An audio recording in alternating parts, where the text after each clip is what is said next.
မင်္ဂလာပါရှင်အခုခေတ်မှာကျမတို့အားလုံးဟာဖုန်းတွေကွန်ပျူတာတွေကိုနေ့စဉ်နဲ့အမျှနာရီပေါင်းများစွာကြည့်နေရပါတယ်ညဘက်ဆိုရင်မျက်လုံးတွေညောင်းညာကိုက်ခဲလာတာစာဖတ်ရင်မှုန်ဝါးဝါဖြစ်လာတာမျက်စိခဏခဏခြောက်သွေ့ရာရံတာမျိုးတွေခံစားလာရတာကိုသတိထားမိကြပါရဲ့လားမျက်စိမှုန်ခြင်းကိုတဘာဝအတိုင်းကုသနိုင်ပါသလား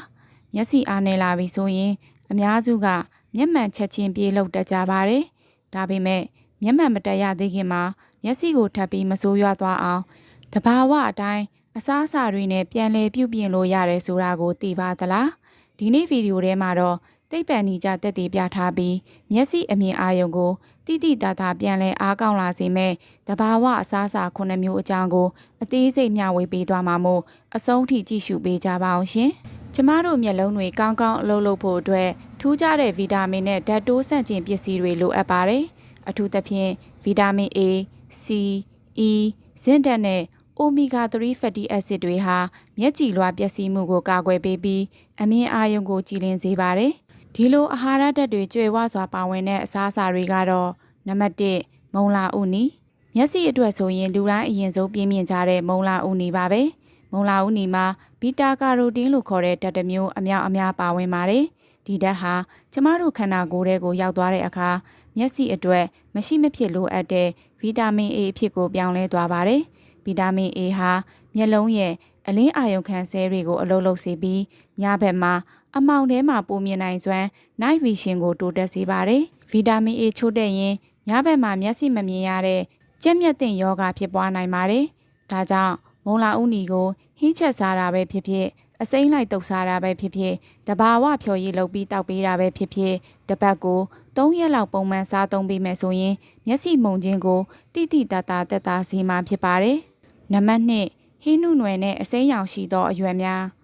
မျက်စိအတွက်အစွမ်းထက်တဲ့ဒုတိယမြောက်အစားအစာကတော့အိမ်တိုင်းမှာအလွယ်တကူဝယ်ယူရရှိနိုင်တဲ့ဟင်းနုနွယ်နဲ့အစိမ်းရောင်ရင်းအရွက်တွေပဲဖြစ်ပါတယ်။အစိမ်းရောင်ရှိတဲ့အရွက်တွေမှာဒူတိန်းနဲ့ဇီဇန်တင်းလို့ခေါ်တဲ့အစွမ်းထက်ဓာတ်တိုးဆန့်ကျင်ပစ္စည်းတွေအများအများပါဝင်နေပါတယ်။အဲ့ဒီဓာတ်တွေဟာမျက်လုံးရဲ့အတွင်းပိုင်းအမြင်လွှာမှာတဘာဝအတိုင်းရှိနေတဲ့ဓာတ်တွေဖြစ်ပြီးဖုန်းနဲ့ကွန်ပျူတာတွေကထွက်တဲ့အပြာရောင်အလင်းတန်းကိုအလိုလျောက်စုပ်ယူကာကွယ်ပေးတဲ့တဘာဝနေကာမျက်မှန်လိုအလုပ်လုပ်ပေးပါတယ်။အသက်ကြီးလာတဲ့အခါဖြစ်တတ်တဲ့မျက်စိကွယ်စေနိုင်တဲ့အတွင်းတိမ်ယောဂနဲ့အမြင်အာရုံဆုံးယုတ်ပျက်စီးတဲ့ယောဂတွေကိုဒီဟင်းနုနွယ်ကထိရောက်စွာကာကွယ်ပေးနိုင်ပါတယ်။ဒါကြောင့်ဟင်းနုနွယ်ကိုနေ့စဉ်စားသောက်မှုပုံစံမှာမဖြစ်မနေထည့်သွင်းစားသုံးပေးသင့်ပါတယ်။နံပါတ်3ဆယ်မွန်ငါးနဲ့ပင်လယ်ငါးများတတိယမြောက်အစားအစာကတော့ဆယ်မွန်ငါးတူနာငါးနဲ့ငါးတစ်တာတို့လိုပင်လယ်ငါးတွေပဲဖြစ်ပါတယ်။ဒီငါးတွေမှာမျက်စိကျန်းမာရေးအတွက်မရှိမဖြစ်လိုအပ်တဲ့ Omega 3 fatty acid အလွန်ကျွဲဝါပါတယ်။ဖုန်းတွေကွန်ပျူတာတွေကိုအကြည့်များလို့မျက်စိခြောက်သွေးတာဆက်ဖြင်းဖြစ်တာမျက်ရည်ဘူးကျတာတွေကိုခံစားနေရရင်ဒီ Omega 3ကအကောင်းဆုံးကုသပေးနိုင်ပါတယ်။သူကမျက်လုံးထဲမှာရှိတဲ့တဘာဝမျက်ရည်လွှာကိုစိုစွတ်အောင်ထိန်းညှိပေးပြီးမျက်လုံးရဲ့သွေးလည်ပတ်မှုကိုကောင်းမွန်စေပါတယ်။နံပါတ်4ကြက်ဥဘဲဥစတုထမြောက်အစားအစာကတော့မနက်စာအဖြစ်လူတိုင်းစားလေးရှိကြတဲ့ကြက်ဥသို့မဟုတ်ဘဲဥပဲဖြစ်ပါတယ်။တချို့ကဝါမာဆိုလို့ဥရဲ့အနှစ်ကိုဖယ်စားတတ်ကြပါတယ်။ဒါပေမဲ့မျက်စိအတွက်ဆိုရင်တော့ဥအနှစ်ကရွှေလိုတန်ဖိုးရှိပါတယ်။ကြက်ဥအနှစ်မှာဗီတာမင် A လူတိန်းဇီဇန်တင်းနဲ့ဇင်းဓာတ်တွေအစုံအလင်ပါဝင်ပါတယ်။ကြက်ဥမှာပါတဲ့ဇင်းဓာတ်ဟာမျက်လုံးရဲ့အမြင်လွှာကိုကာကွယ်ပေးရုံမကပဲညဘက်မှာအမြင်အာရုံကိုပိုမိုပြတ်သားစေပါတယ်။မနက်ခင်းတိုင်းမှာကြက်ဥပြုတ်တစ်လုံးသို့မဟုတ်နှလုံးပုံမှန်စားသုံးပေးရုံနဲ့တင်တင့်မျက်စိအမြင်အာရုံကိုအတိုင်းအတာတစ်ခုထိကာကွယ်စောင့်ရှောက်ပေးနိုင်မှာဖြစ်ပါတယ်။နံပါတ်5အခွန်မာသီးများနဲ့အစီအစံများပြင်စမမြောက်အစားအစာကတော့အစာပြေစားလို့ကောင်းတဲ့အယ်မွန်ဆေးတစ်ကြားသီးတီဟိုဆေးတို့လိုအခွန်မာသီးတွေနဲ့နေကြဆေးဖယုံဆေးတို့လိုအစီအစံတွေပဲဖြစ်ပါတယ်။ဒီအစီအစံတွေမှာဗီတာမင် E အလွန်ကျွယ်ဝစွာပါဝင်နေပါတယ်။ဗီတာမင် E ဟာအလွန်အစွမ်းထက်တဲ့ဓာတ်တိုးဆန့်ကျင်ပစ္စည်းအန်တီအောက်ဆီဒန့်တစ်မျိုးဖြစ်ပါတယ်။သူကမျက်လုံးရဲ့ကျန်းမာတဲ့ဆဲတွေကိုပျက်စီးစေတတ်တဲ့ free radical တွေကိုတိုက်ဖြတ်ပေးပြီးမျက်လုံးဆဲတွေကိုအသက်အရွယ်မတိုင်ခင်အိုမင်းရင့်ရော်မှုကိုအကောင်းဆုံးဟန့်တားပေးပါတယ်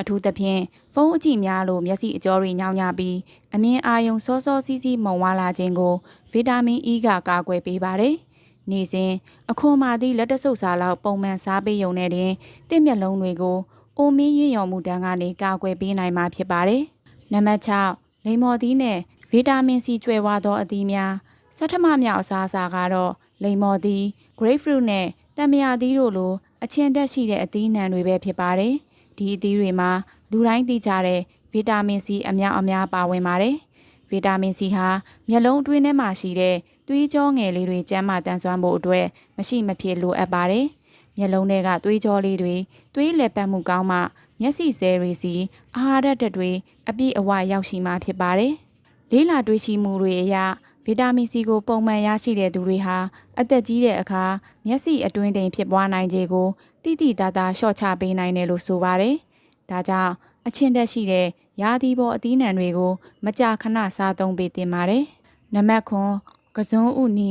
နောက်ဆုံးတတ္တမမြောက်အစားအစာကတော့တဘာဝအတိုင်းချိုစိမ့်ပြီးစားလို့ကောင်းတဲ့အဝါရောင်သို့မဟုတ်အနီရောင်ရှိတဲ့ကစွန်းဥပဲဖြစ်ပါတယ်။မုံလာဥနီလိုပဲကစွန်းဥနီမှာလည်းဘီတာကာရိုတင်းဓာတ်တွေအပြည့်အဝပါဝင်နေပါတယ်။ဒါတွေမကသေးပါဘူး။ကစွန်းဥမှာမျက်စိကူးစက်ရောဂါတွေကိုကာကွယ်ပေးနိုင်တဲ့ဗီတာမင် C နဲ့ဗီတာမင် E ဓာတ်တွေပါပူးတွဲပါဝင်နေတဲ့အတွက်မျက်စိအတွက်တော့အာဟာရစုံလင်တဲ့သဘာဝလက်ဆောင်တစ်ခုပဲဖြစ်ပါတယ်။ညဘက်မျက်စိမှုန်တက်သူတွေနဲ့ကွန်ပျူတာအကြည့်များလို့မျက်စိပင်ပန်းနေတဲ့သူတွေအတွက်အလွန်တင့်တော်တဲ့အစားအစာဖြစ်ပါတယ်။အခုဆိုရင်တော့မျက်စိကိုတဘာဝအတိုင်းပြန်လဲအားကောင်းစေမဲ့အစားအစာ9မျိုးအကြောင်းကိုသိရှိသွားကြပြီးပဲဖြစ်ပါတယ်။ဒီအစားအစာတွေကိုမိမိတို့ရဲ့နေ့စဉ်စားသောက်မှုပုံစံထဲမှာမျှတအောင်ထည့်သွင်းစားသုံးပေးမယ်ဆိုရင်ရေရှည်မှာအမြင်အာရုံကိုတိတိတသားတိုးတက်ကောင်းမွန်လာစေမှာသိချပါတယ်။ဒါပေမဲ့အစားအစာတွေစားရုံမကပဲအလေးအထစိုးတွေကိုလည်းပြင်ဆင်ဖို့လိုအပ်ပါတယ်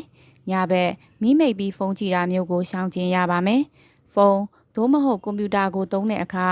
20နည်းလမ်းကိုအသုံးပြုပေးပါ။ဒါကတော့မိနစ်20ဖုန်းကြည့်ပြီးတိုင်းစက္ကန့်20ကြာပေ20အကွာကအရာဝတ္ထုသို့မဟုတ်အစိမ်းရောင်တစ်ပင်တွေကိုလှမ်းကြည့်ပြီးမျက်စိကိုအနားပေးတဲ့နည်းလမ်းပဲဖြစ်ပါတယ်။ဒီနေ့မျှဝေပေးခဲ့တဲ့ကျန်းမာရေးဗဟုသုတလေးကမိဘပြည်သူတွေအတွက်အကျိုးရှိစေလိမ့်မယ်လို့မျှော်လင့်ပါတယ်။မိမိတို့ရဲ့မိသားစုတွေတငယ်ချင်းတွေလည်းမျက်စိကျန်းမာရေးဂရုစိုက်နိုင်အောင်ဒီဗီဒီယိုလေးကို like and share လုပ်ပြီးမျှဝေပေးခဲ့ကြပါအောင်ရှင်။နောက်ထပ်လည်းစိတ်ဝင်စားဖို့ကောင်းတဲ့ကျန်းမာရေးဗဟုသုတတွေကိုအမြဲတင်ဆက်ပေးသွားမှာမို့ကျမတို့ရဲ့ Headis မြန်မာ Channel ကို Subscribe လုပ်ထားပေးကြပါအောင်ရှင်။အားလုံးပဲမှုံဝါးချင်းကင်းဝေးပြီးကြည်လင်ပြတ်သားတဲ့အမြင်အာရုံတွေကိုပိုင်ဆိုင်နိုင်ကြပါစေ။ကိုယ်စိတ်နှဖျားကျန်းမာချမ်းသာကြပါစေရှင်။